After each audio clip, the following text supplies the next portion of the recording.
성령 강림주일 예배로 드려지고 있습니다. 성령 강림주일은 우리 예수님 고난받으시고 죽으시고 부활하신 후 50일째 되는 날을 기념하여 드리는 절기입니다.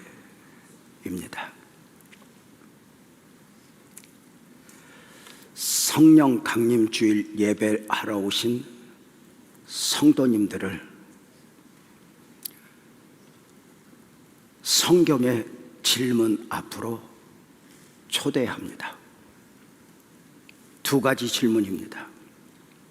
먼저는 믿음에 대한 질문이니 너는 나를 믿니? 믿음이어야 한다는 전제 아래서의 질문입니다. 두 번째는 너희가 믿을 때 성령을 받았느냐? 성령에 대한 질문입니다. 너는 나를 믿니? 너희가 믿을 때 성령을 받았느냐? 이 두 질문 앞에서 우리는 분명하게 자기만의 방식으로 대답할 수 있어야 합니다. 목사님이 그러던데요, 성경이 그러던데요, 어떤 분이 그러던데요, 그거 말고 여러분만의 답변을 가장 분명하게 할 수 있어야 합니다. 먼저 믿음에 대한 질문 앞에 분명한 답을 해야 합니다. 왜 믿음이어야 합니까? 기독교 신앙의 근본은 믿음에 있습니다. 믿음 안에서 하나님은 나의 하나님이 되고 하나님은 나의 아버지가 되고 나는 하나님의 백성이 되고 하나님의 자녀가 되는 것입니다. 당신이 하나님의 백성인 거 어떻게 알아? 당신이 하나님의 자녀인 거 어떻게 알아? 다른 그 어떤 것으로도 우리는 증언을 할 수 없습니다. 믿음으로 믿음에 이르게 하나니 오직 믿음으로만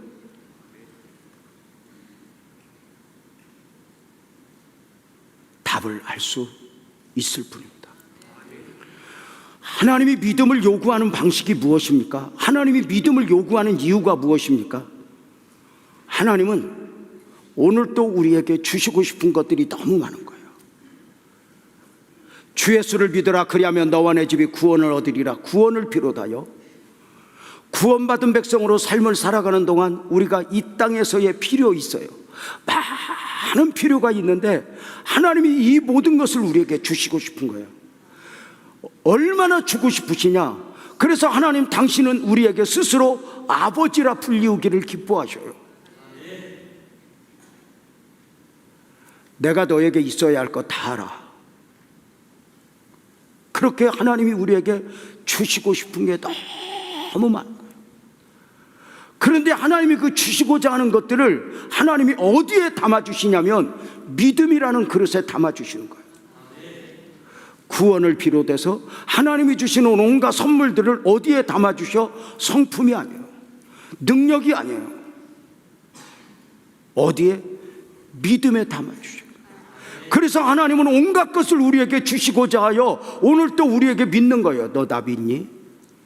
너 나 믿어?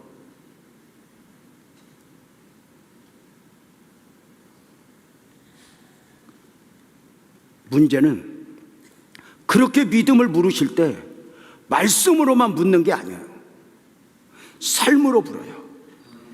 나를 힘들게 하는 사람 앞에서, 나를 억울하게 하는 사람 앞에서, 내 명예가 짓밟히는 삶의 현장에서, 내 재산이 와르르 무너지는 삶의 현장에서, 때로는 사자굴 앞에서, 때로는 마음에 들지 않는 사람 앞에서, 마음에 들지 않는 결정 앞에서 네 생각은 어때? 이걸 묻는 게 아니라 너는 나를 믿니? 이렇게 물어요.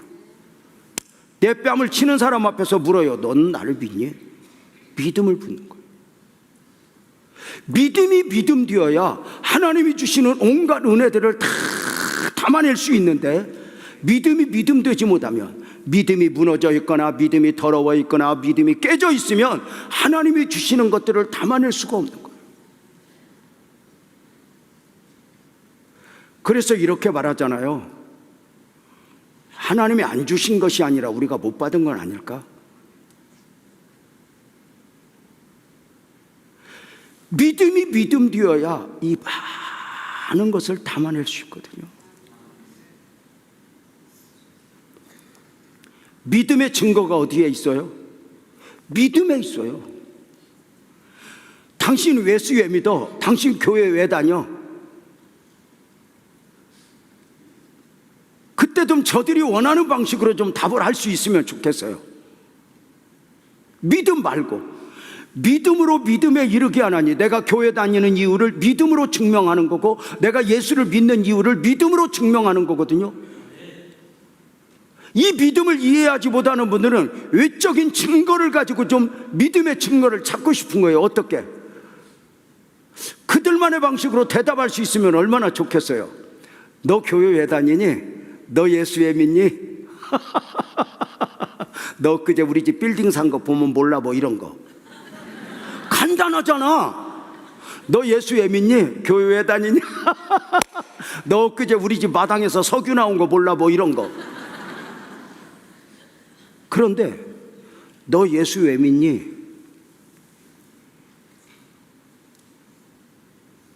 그 질문 앞에서 보이는 것만 싹 보면 내가 왜 믿는 줄을 모르겠어. 설명할 수 없어. 분명한 것은 여기서 그 믿음을 부인할 수 없는 거예요. 그래서 때로는 눈물을 흘리며 때로는 가슴을 치며 나는 주님을 믿습니다 고백하는 거죠. 우리는 믿음 안에서 하나님과의 관계가 형성이 돼요. 믿음 안에서 하나님은 나의 하나님, 나의 아버지가 되고 나는 믿음 안에서 하나님의 자녀, 하나님의 백성이라 불리우며 살아가니 이 삶을 믿음으로의 삶이라 이렇게 말해요.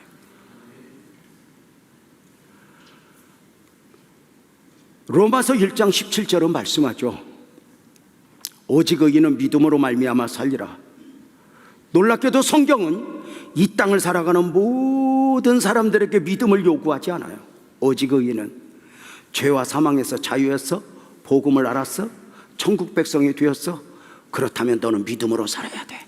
믿음으로 산다는 것.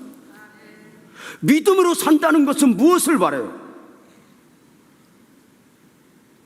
믿음이 수단이요 방법이 아닌 거예요.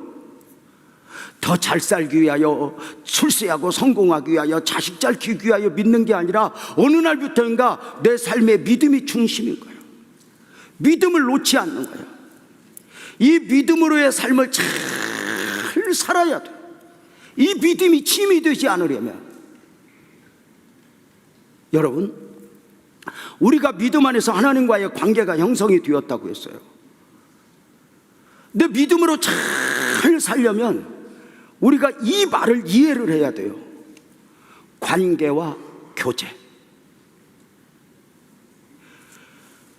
하나님과의 관계가 믿음 안에서 형성되었다면 믿음 안에서 교제권이 잘 형성이 되어야 돼요. 예배하고 기도하고 하나님의 은혜를 누리고 이래야 그 관계 맺음, 하나님의 자녀라고 하는 신분, 이것이 그렇게 행복인 거예요. 근데 이 교제권에서 무너져 있으면 어느 날부터인가 믿음도 짐이 돼요. 사명도 짐이 되고, 그저 마지못해서 교회 다니고 마지못해서 살아가게 되는 거죠. 문제는 하나님과의 관계가 깨질 수 있다 없다? 없다. 왜? 내가 하나님을 놓지 않는 게 아니에요. 하나님이 나를 놓지 않아요. 끊임없이 내가 너희 하나님 받니? 내가 너희 하나님 받니? 관계를 맺었으면 교제 안에서 행복해라. 이 말을 잘 이해하기 위해서 우리는 탕자의 비유를 좀 함께 생각해 볼 필요가 있어요. 한 아버지에게 두 아들이 있었죠. 어느 날 작은 아들이 아버지에게 독립선언을 해요. 아버지, 나 좀 도와주세요. 아버지하고 함께 사는 거 너무 진부하고 뭐 은혜 뭐 이런 거 말고 저 세상이 좀 저렇게 화려하게 도는데 나 좀 도와주세요. 나 좀 갈게요. 그리고 아버지를 떠나요. 여러분, 묻겠습니다. 탕자가 아버지를 떠나면 관계가 깨진 거야, 교제가 깨진 거야? 교제가 깨진 거야. 관계, 이 맺어짐이 여러분, 한 남자와 한 여자가 부부의 연을 맺었으면 관계가 맺어진 거거든.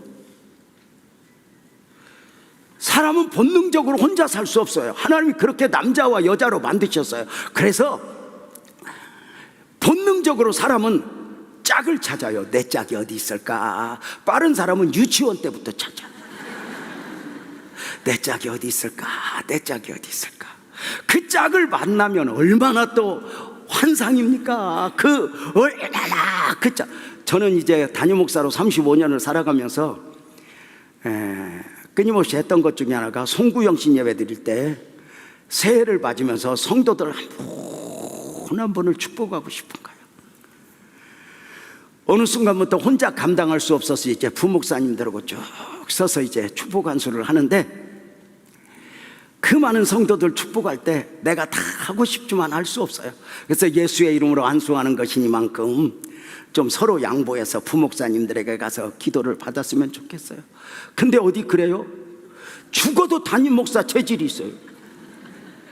나는 담임 목사한테 받아야 돼. 그래도 소용없어.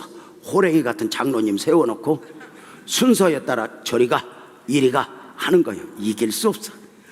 어느 해 중학교 2학년 여자아이가 기도 제목을 손에 흔들면서 장로님하고 싸우고 있어.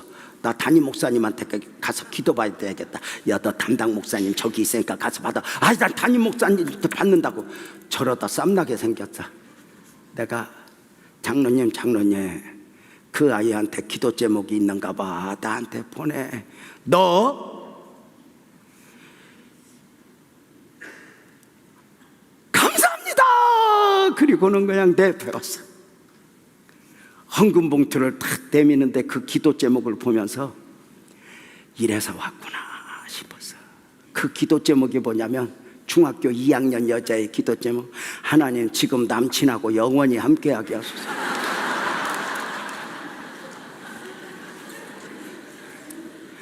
제가 얼마나 축복을 했는지 몰라. 주여, 이놈하고 함께하게 하소서. 근데 믿음은 없었어. 그냥 했어. 그 아이 듣기 좋은 말로. 그래서 그런지 2달 만에 딴 놈하고 다니더라고. 여러분, 한번 물어봅시다.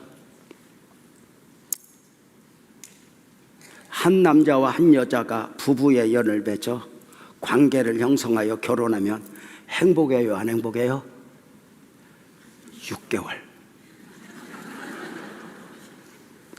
6개월이 지나면 이제부터는 관계가 맺어짐과 함께 교제권이 중요해요.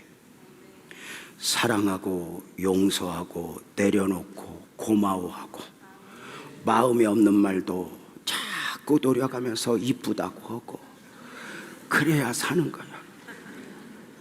나도 애쓰고 살아. 그 교제권이 잘 형성이 되어 익어가면 참 당신 만난 게 복이야, 고마워 하면서 익어가는 거야. 이 교제권이 무너진 사람들은 그 관계 자체도 짐이 돼. 그래서 때로는 그 관계에서 좀 놓아버리고 싶어. 그래서 죄송한 표현이지만 어떤 이들은 이 관계, 그 무거운 짐에서 자유하고 싶어서 이혼을 하기도 해. 근데 여러분, 한 가지 삶의 원리가 있어. 지금 내 삶이 무겁다고 해서 인위적으로 이 짐에서 벗어나 도망하면 더 큰 짐이 기다려. 이게 원리야. 지금 지고 있는 짐이 제일 가벼운 거리니 하고 감당하려고 할 때 혼자 감당하는 게 아니야. 예수님과 함께 멍에를 베고 이걸 감당하다 보면 하나님의 은혜가 있지. 사는 게 힘들다고, 사는 게 짐이라고 인위적으로, 죄송해요, 목숨을 끊고 자살하는 분이 있어. 그러면 짐에서 자유해? 아니, 더 무거운 짐, 지옥을 영원히 짊어져야 돼. 인위적으로 마지막을 만드는 게 아니야. 아무리 사는 게 힘들어도 마지막을 내가 만들면 안 돼. 부부관계가 맺어지면 행복해야 돼. 교제, 하나님과의 관계 깨질 수 없어. 교제가 무너지면 짐이 돼. 탕자가 아버지를 떠났어. 돈만 있으면 될 줄 알았어. 저 화려한 세상에서 마음껏 살 수 있을 줄 알았어. 그러나 그 거대한 세상 앞에서 내가 가진 돈은 별거 아니야. 금방 허랑방탕하여 거지가 돼. 돼지가 먹는 쥐업 열매로 허기진 배를 채우면서 비로소 아버지를 필요를 인식해. 아하, 나는 아버지 아니면 안 되는구나. 아버지여야 하는구나. 그리고 울면서 이렇게 고백하며 돌아와. 아버지, 내가 하늘과 아버지께 죄를 지었사오니 이제부터는 아버지의 아들이라 일컬음을 감당지 못하겠나이다. 나를 품꾼의 하나로 써주소서. 아버지, 나 이제 아무 상관없어요. 아버지 앞에만 오게 해주세요. 아버지와 함께만 하게 해주세요. 아버지 그늘이면 종으로도 괜찮아요. 날마다 모습 노릇해도 괜찮아요. 아버지 그 그늘 아래 돌아와.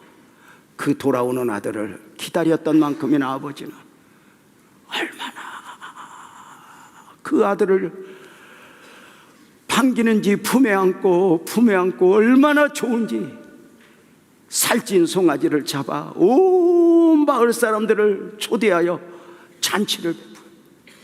그리고 그 사람들 앞에 선포하는 거야. 여러분 보시오, 이 내 아들은 죽었다 산 아들이요, 잃었다가 다시 아들 얻으리요.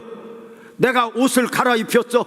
내가 가락지를 끼워줬어. 내가 신발을 갈아 신겼어. 새로운 신분으로 새롭게 출발할 것이요. 앞으로 이 아들의 과거를 절대 말하지 마시오. 내 아들이요, 내 아들이요. 살찐 송아지를 잡아 온 마을 사람들을 불러 잔치를 해. 상대적으로 큰아들이 있어. 큰아들은 아버지를 떠난 적도 없어. 아버지 돈을 없앤 적도 없어. 동생 돌아오는 그 시간에도 밭에서 일을 하고 있어요. 어느 정도로 충성했지? 내가 여러 해 아버지를 섬겨 명을 어긴 적이 없습니다. 그랬어.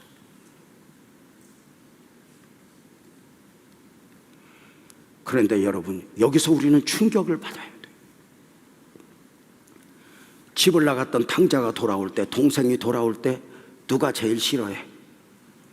누가 그러더라고. 살찐 송아지가 제일 싫어해. 왜 와서 날 잡아먹냐고. 누가 싫어해? 형이 싫어해. 이 탕자에 비해서 가장 큰 충격이 뭘까? 한번 따라서 해봐요. 초대받지 못한 아들. 아버지가 버린 축제의 자리에, 잔치의 자리에 큰아들만 없어. 상식적으로 둘째가 돌아오면 누구 불러야 돼? 큰아들. 누구와 의논해야 돼? 큰아들. 근데 그 죽도록 충성했던 아들이 초대받지 못해. 왜? 그 아들이 동생이 싫어하는 것을 알아.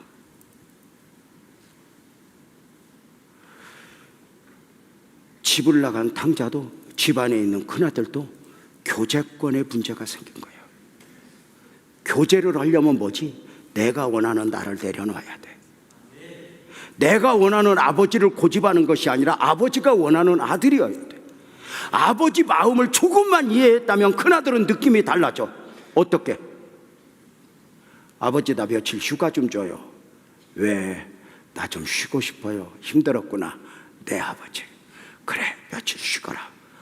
그 큰아들이 어디 가요? 동생 찾으러 가요.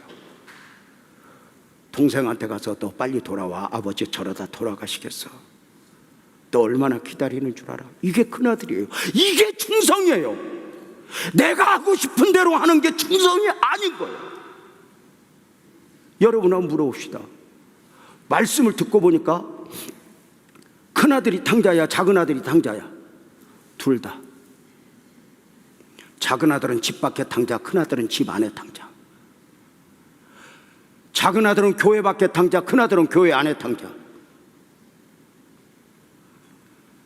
내가 여러의 아버지를 섬겨 명을 어긴 적이 없습니다. 나 예배당 빠진 적 없어요. 나 지금도 내가 직임에 충성하고 있어요. 그런데 교제가 있냐는 거예요. 교제권이 무너지면 큰아들은 무엇이든지 불만이에요. 동생이 돌아와서 사랑받는 것도 불공평하다는 거야. 저놈은 죽어야 돼. 아버지 보는 눈과 다른 거야. 지난달에 제가 구원을 훔친 강도 설교를 했어요.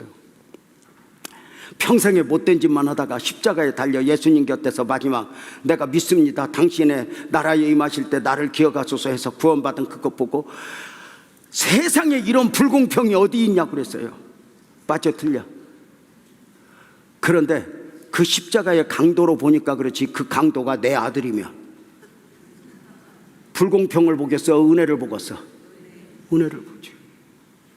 포도원 일꾼 이야기를 했어. 포도원에 일꾼이 필요해서 주인은 일꾼을 구해. 새벽에서 나가서 일꾼 데리고 와, 오전 9시에 데리고 와, 12시에 데리고 와, 3시에 데리고 와. 얼마나 일이 많은지 몰라도 5시에도 데리고 와. 여러분, 주인은 일을 시킬 때 품삯을 주고 싶은 게 아니라 은혜를 주고 싶은 거예요. 오후 5시에 온 사람이 무슨 일을 했겠어? 옷 갈아입다 끝났겠지. 근데 품삯을 한 데나리온 주는 거야. 3시에 온 사람, 12시에 온 사람, 9시에 온 사람이 흥분해. 우리는 얼마나 줄까? 같은 한 데나리온 줘. 이때 목소리를 높여. 불공평하다고. 어떻게 이렇게 불공평하게? 근데 그 오후에 5시에 온 사람이 내 아들이어봐. 불공평이 뭐야? 은혜가 뭐야? 은혜가 뭐야?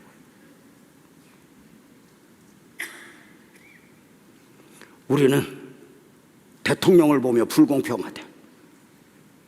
모든 것을 보면 불공평하대. 대한민국 사람으로 온갖 은혜를 누리면서 입으로는 불공평하대. 지구를 나를 중심으로 돌리는 거야.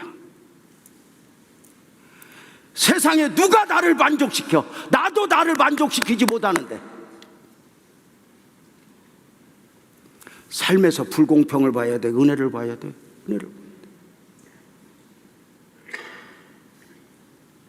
이게 믿음으로 사는 거예요. 믿음으로. 믿음 안에서 하나님과의 관계를 형성하여 믿음 안에 살다가 우리는 때가 되면 믿음으로 영원의 문을 열어. 영원 천국의 문을 열어. 영원 천국의 문도 믿음으로 열려.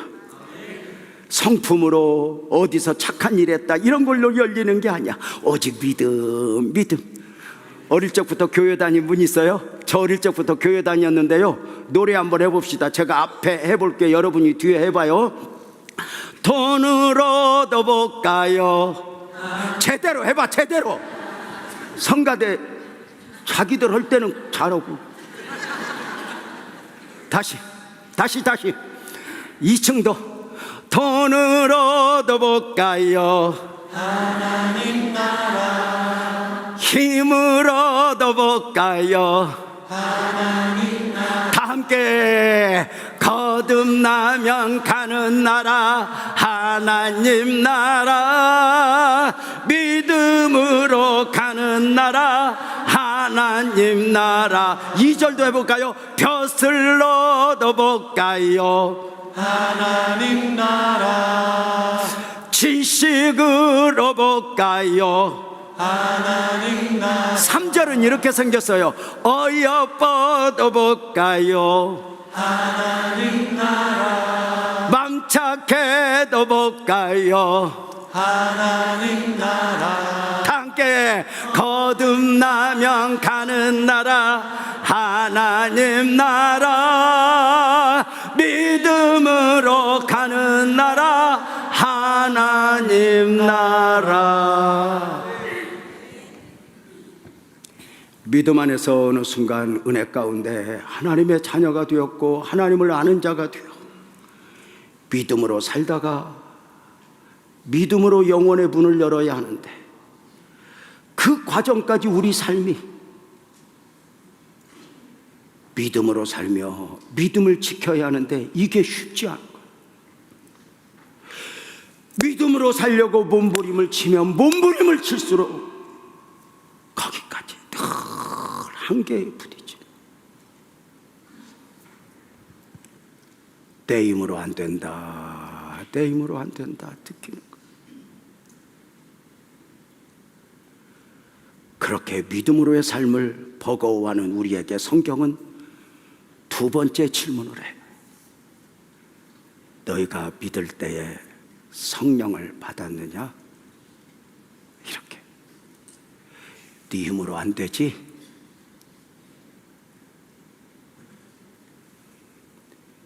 너는 거기까지지? 힘들어하지 마. 성령을 받아야 돼.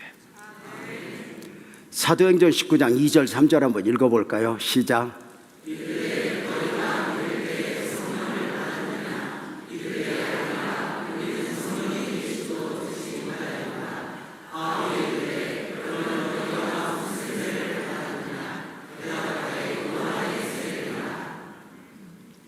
바울이 3차 전도 여행 중에 에베소 교회를 방문하여 했던 질문입니다. 에베소 교회 성도들은 아마도 당황했을 거예요. 사도 바울 목사님이 오시면 칭찬 듣고 싶고 격려를 받고 싶었을 거예요. 근데 그 사도 바울 목사님이 오셔서 보이는 걸 묻는 게 아니에요. 몇 명 모이니? 건물은 어떻게 지었니? 헌금은 얼마나 나오니? 구성원들은 누구니?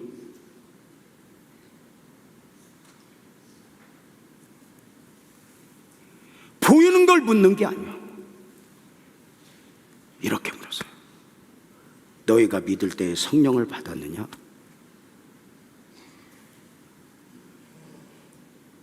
주님이 원하시는 교회가 교회 되기를 원한다면, 복음적 그리스도인이 믿음으로 승리하기를 원한다면, 우리는 이 질문 앞에서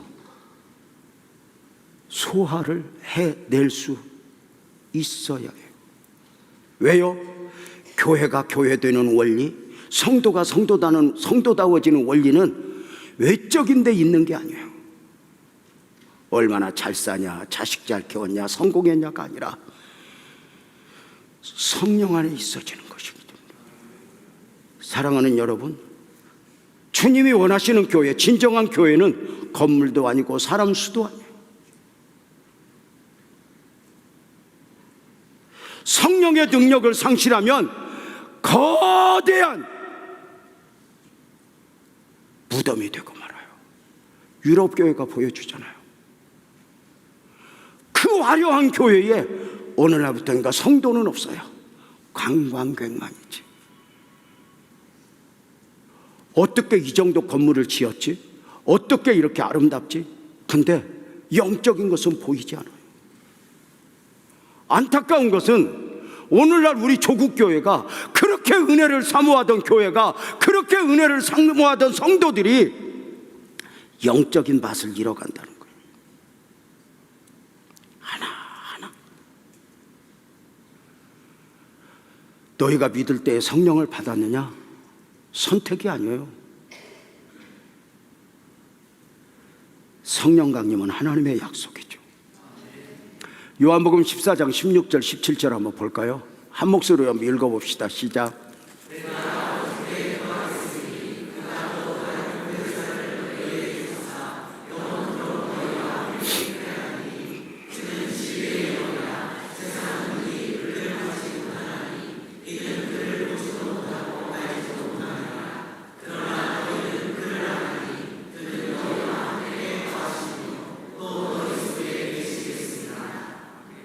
제자로 살아가면서 자꾸 무너지는 제자들에게, 말씀을 전해도 제대로 깨닫지 못하는 저들에게 용기 내. 보혜사 성령이 오시면 너희 달라질 거야.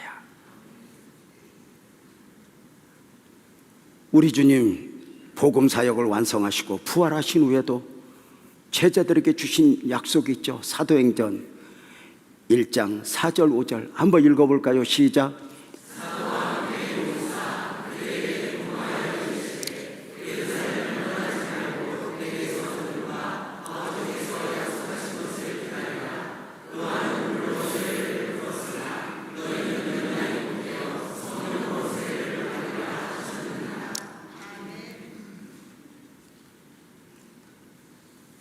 성령의 은혜를 입어야 한다. 복음만 알아서는 안 된다. 성령의 은혜를 입어야 한다. 이게 주님의 성령 강림은 얼마나 주님이 우리에게 주시고 싶은 선물이었냐. 여러분 잘 아시죠? 마태복음 7장 7절 11절에 보면은 구하라 그러면 너희에게 주실 것이요, 찾으라 찾아낼 것, 두드리라 너희에게 열릴 것이나. 11절 다 함께 한번 읽어볼까요? 시작.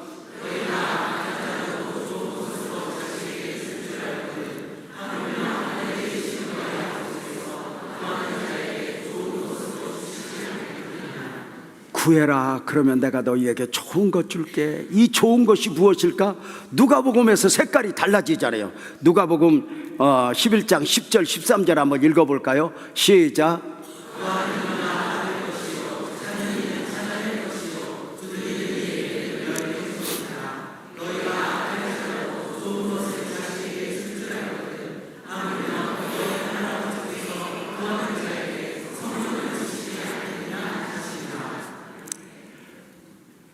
주님이 우리에게 좋은 것을 주시고 싶다고 말씀하시면서 그 좋은 것이 성령이래. 이제 여러분 한번 정리해서 내가 질문할 때 크게 대답해요. 하나님이 우리에게 가장 주시고 싶은 선물은? 그치. 여러분이 제일 받고 싶은 선물은? 거짓말하지 말고 원래 받고 싶은 거. 그래서 우리가 여기서 정리를 해야 돼. 믿음 안에서 구원이 성립되잖아. 그래서 그 구원받은 사람에게 또 성령의 은혜가 있어야 돼. 이게 오늘 말씀이거든. 이제 정리를 합시다. 이제 내가 질문을 할게요. 여러분 크게 대답해봐요. 이 땅을 살아가는 모든 사람들에게 하나님이 가장 주시고 싶은 선물은? 구원. 질문을 잘 이해. 아까 배운 것만 기억하고, 그러니까 아무리 미련한 것들 불렀다고 해도 좀 생각 좀 하고 대답을 해. 주 예수를 믿으라 그리하면 너와 내 집이 구원을 얻으리라. 왜 주님이 십자가에 죽으셨고 부활하셔서? 구원을 주기 위해서. 이렇게 정리하는 거야. 크게 대답해. 다시. 이 땅을 살아가는 모든 사람들에게 하나님이 가장 주시고 싶은 선물은? 구원받은 하나님의 백성들에게 주님이 가장 주시고 싶은 선물은? 성령.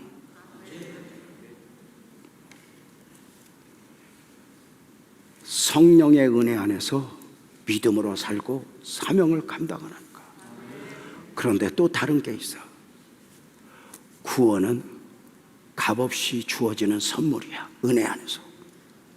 성령은 사모하는 자에게 주어지는 선물이야. 왜일까? 성령은 인격이니까. 내가 부인하고 내가 거절하고 내가 환영하지 않으면 성령께서 내 안에 역사할 수 없어. 처음 성령이 임하실 때도 마가 요한의 다락방에서 120명이 열흘 동안 힘쓰고 했어. 기도하다 받았어.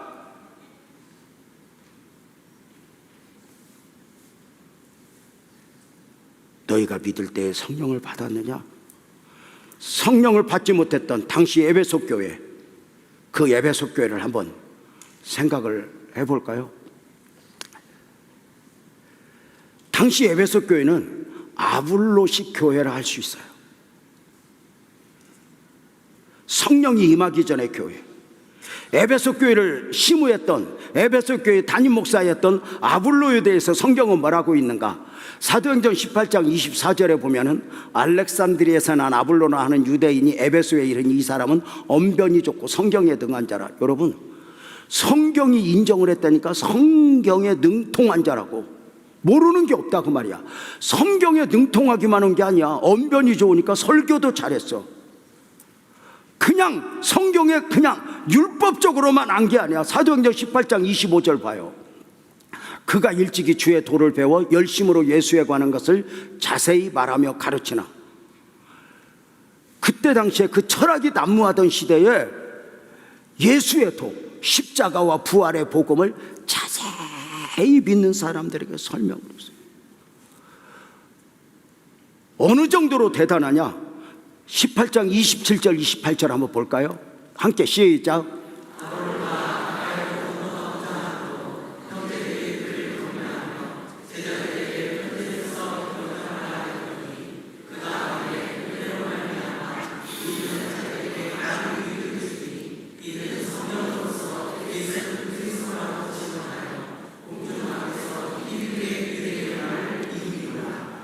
그가 감의 은혜로 말미암아 믿은 자들에게 많은 유익을 주었다. 바울의 동역자인 브리스길라와 아굴라도 복음 안에서 이 아블로를 통해서 정리가 되었어요. 대단하죠. 여러분, 당시 그 얼마나 철학이 대단하던 시대예요. 그런데 변론하여 성경으로서 예수는 그리스도라고 증언하여 그 광장에서 유대인의 말을 이길 정도였어요. 여러분, 오늘의 교회도 이런 사람 많지 않아요? 완벽하지 않아요? 이 정도 되면 담임 목사 청빙 1순위일 거예요. 그런데 이 대단한 사람을 두고 성경은 안타까움을 호소해요. 사도행전 18장 25절이죠. 그가 일찍이 주의 도를 배워 열심으로 예수에 가는 것을 자세히 말하며 가르치나 요한의 세례만 알 따름이라. 아직 성령의 은혜를 모른다는 거예요. 다 완벽하지만 영적 체험이 없는 거예요.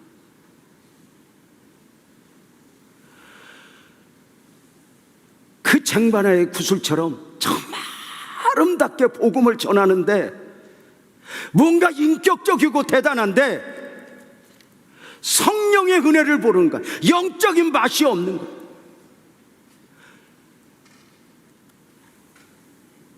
바울이 그 교회를 가서 보이지 않는 질문을 한 거예요. 너희가 믿을 때에 성령을 받았느냐? 여러분, 칭찬 듣기를 원했던 저들은 아마도 당황했을 거예요. 바울 사도 목사님이 오늘 성령 강림 주일 우리 교회에 와서 교회를 향하여, 여러분을 향하여 묻는다면 무엇을 질문하실까?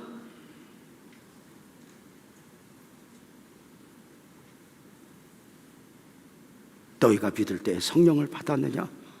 영적인 맛이 있느냐? 오늘날 교회들이 영적인 맛을 잃어간 채 거대한 무덤이 되어가고 있어요.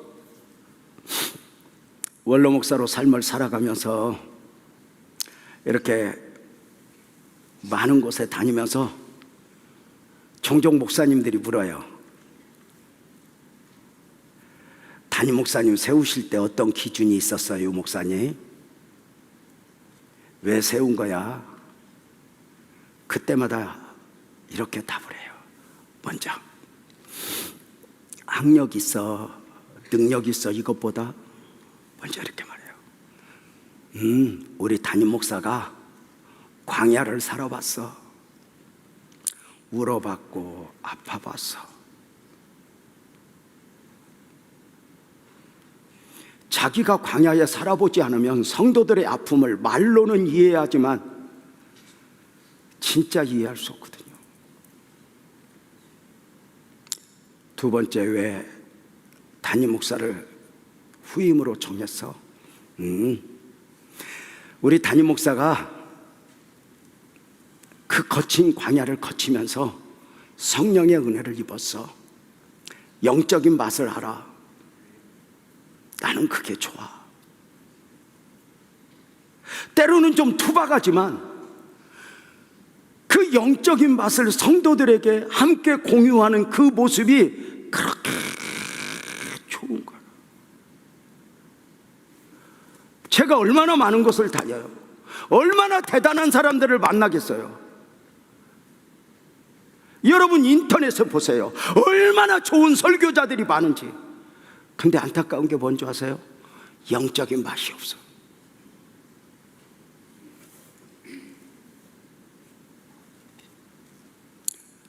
그거 하나로 우리 담임 목사님 세워가실 것을 제가 믿은 거예요.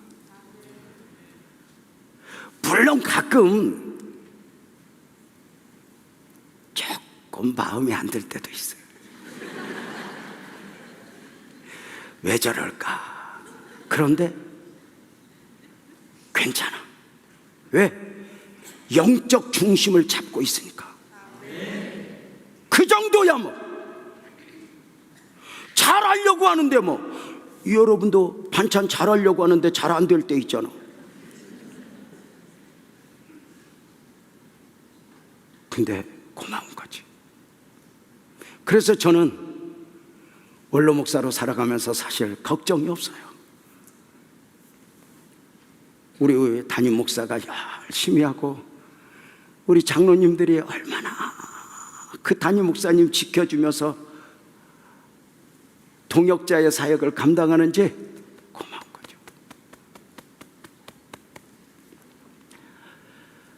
왜 성령으로 충만해야 돼요? 그것이 주님이 원하시는 교회거든요.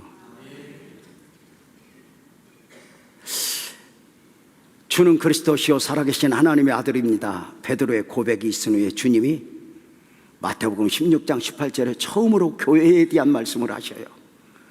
내가 내게 이르노니 너는 베드로라. 내가 이 반석 위에 내 교회를 세우리니 음부의 권세가 이기지 못하리라. 여기서 세 가지만 생각할까요? 주님이 세우신 주님의 교회는 어떤 교회야? 반석 위에 세워진 교회야. 이 반석은 무엇을 말해? 주는 그리스도시요 살아계신 하나님의 아들입니다. 신앙 고백을 말해. 여러분 이거 꼭 기억하세요. 주님이 원하시는 교회의 가장 큰 특징은 예수님에 대한 신앙 고백이 분명해요. 신앙 고백이 없는 교회는 교회가 아니에요. 그래서 신천지는 교회가 아니에요. 주는 그리스도시요 살아계신 하나님의 아들입니다. 이 고백 위에 교회가 세워지는 거예요. 두 번째, 내가 이 반석 위에 내 교회를 따라서 해봐요. 세우리니. 세우리니 하는 말은 세웠다는 말이 앞으로 세울 거라는 거야.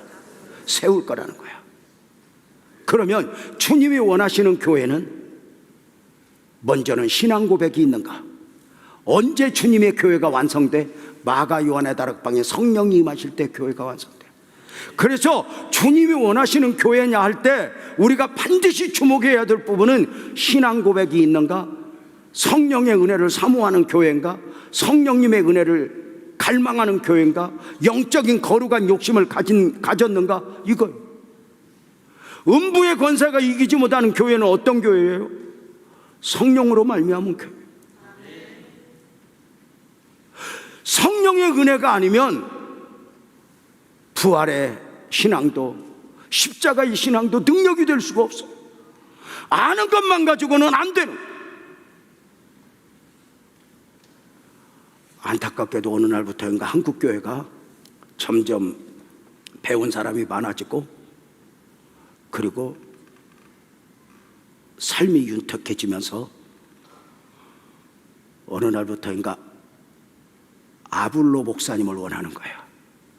그 정도 선에서 성경도 잘 가르치고 설교도 잘하고 세상에 나가서 변론도 잘하고 거기까지. 그 옛날처럼 성령 받아라 이런 목사 싫어해. 왜? 폼이 안 나거든.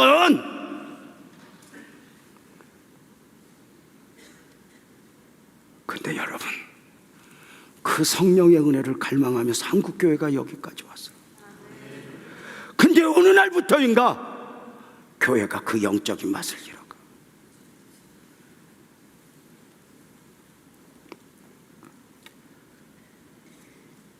그래서 오늘날 많은 사람들은 바울의 질문을 좋아하지 않아. 믿을 때에 성령을 받았느냐? 이 질문을 책상 앞에서 난도질시켜. 그 옛날 그 초대교회 시절에나 성령의 역사가 있었지. 과연 그럴까? 당시에도 그런 말 하는 사람들이 있었어요. 그런 말 하고 있는 사람들을 향한 경고가 무엇이었죠? 고린도전서 4장 19절 20절이었죠. 한번 읽어볼까요? 시작.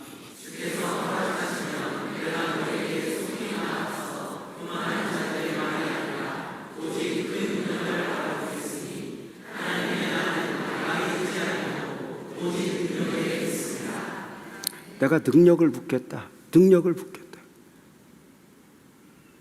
너희가 말은 잘하는구나. 디모데후서 3장 5절 경고를 다시 한번 볼까요? 경건의 모양은 있으나 경건의 능력은 부인하는 자니. 어느 날부터인가 모양으로 그리스도인으로 살아가는 거예요. 경건의 모양은 있으나, 기도의 모양은 있으나, 예배의 모양은 있으나 능력을 다 상실합니다. 과거의 교회들은 얼마나 성령의 은혜를 사모해서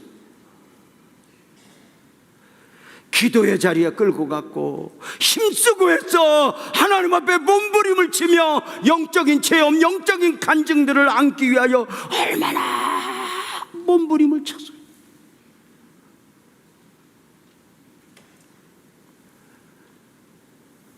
사랑하는 여러분,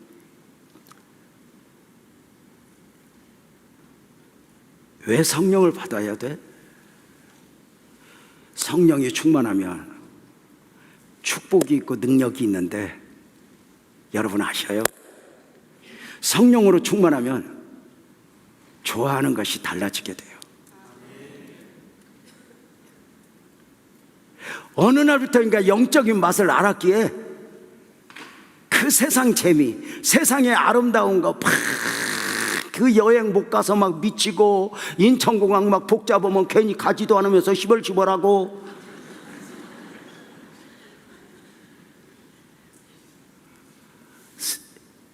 좋아하는 것이 달라져. 요즘 성도들의 안타까운 게 뭔 줄 알아? 경건의 모양은 있으나 능력을 상실하다 보니까 예수는 교회에서 믿고 재미는 세상에서 찾아. 예수는 예배당에서 믿고 축복은 세상에서 찾아. 그러니까 지치는 거지.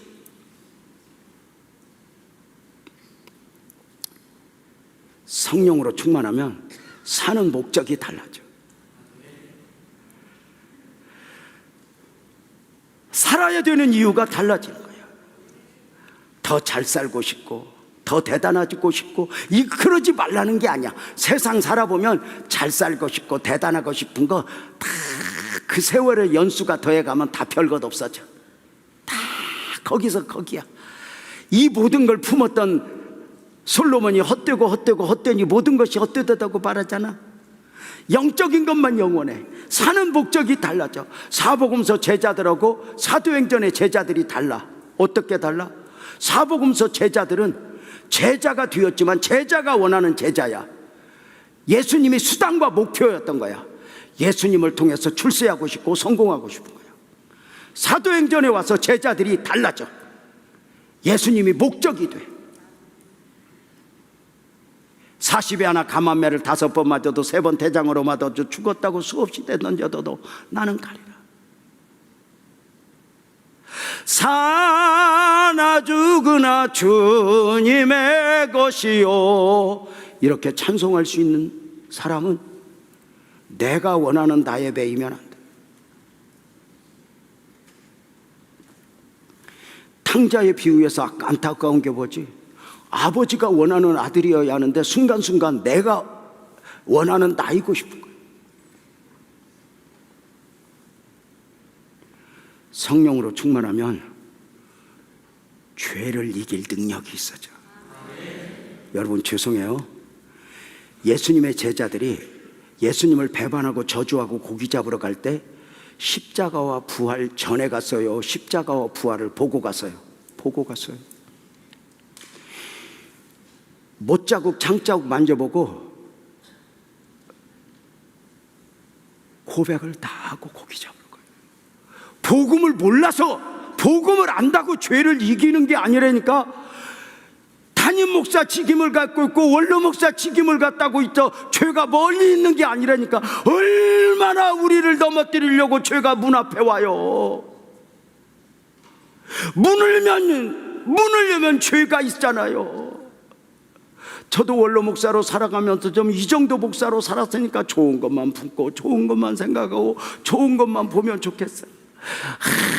그러면 얼마나 좋겠어. 근데 아직도 죄성이 내 안에 있나 봐. 엊그제 식사하다가 컴퓨터를 켜고 이렇게 아내와 함께 밥 먹다가 이렇게 보는데, 아이고, 세상에 얼마나 좋은 모습이 보이는지.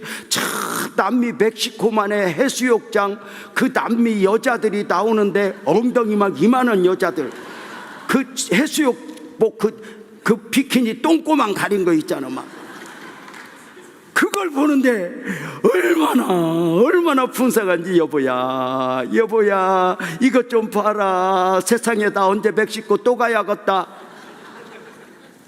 멕시코 설교하러 가야 되는데 그것 보러 간대. 내가 왜 이래? 죄 이길 힘 있어요? 돈 많고 시간 많고 많이 배우면 죄 이겨요? 못 이겨요. 그래서 성령의 은혜를 구하는 거예요. 죄를 안 지으려고 애쓰지 말고 성령의 은혜를 구하는 거예요. 교제권 밖에서 나는 왜 이럴까, 아버지를 떠나서 왜 나는 이렇게 가난할까 망할까 이러지 말고 다시 성령의 은혜를 구하는 거예요.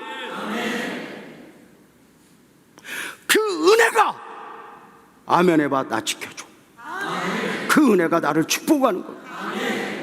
누구 미워할 때 미워하지 않으려고 애써봐. 밤새 묵상하면 더 밉지. 그래서 성령의 은혜를 구하는 거예요. 네 힘으로 안 되지? 괜찮아. 너 성령 받았니? 성령을 받은 사람에게는 너 충만하니? 성령으로 충만하면 전도자가 돼. 내 안의 복음이 성령의 물결로 다른 사람에게 흘러가는 거야. 내가 믿은 예수 다른 사람에게 전하고 싶은 거야. 내 힘으로는 거기까지. 여러분 착각하지 마. 지금 환경이 어려워서 공부하다고 생각하지 마. 더 좋은 환경이 오면 행복할 것 같아? 결혼해도 6개월이요. 결혼 또 하면 12개월이야. 환경 바꾼다고 되는 게 아니라니까. 지금 환경에서 아멘 합시다. 성령의 은혜를 구하여 이 모든 상황을 초월하여 능력 안에서 살게 하시는 하나님의 은혜를 믿고 크게 화답합시다. 주여, 우리 교회에 성령의 새바람이 불어오게 하소서. 주여, 내 심령에 성령의 은혜를 충만케 하소서. 다 같이 아멘. 우리 모두 자리에서 일어나서 찬송합시다.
성령이 오셨네.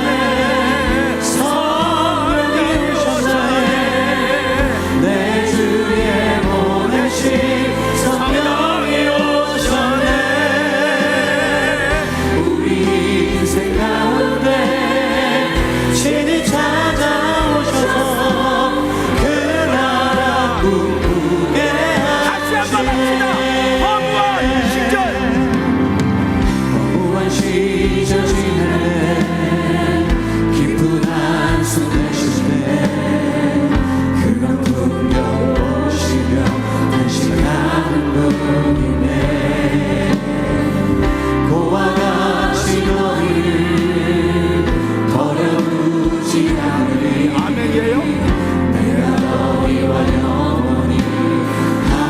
주님을 구하세요.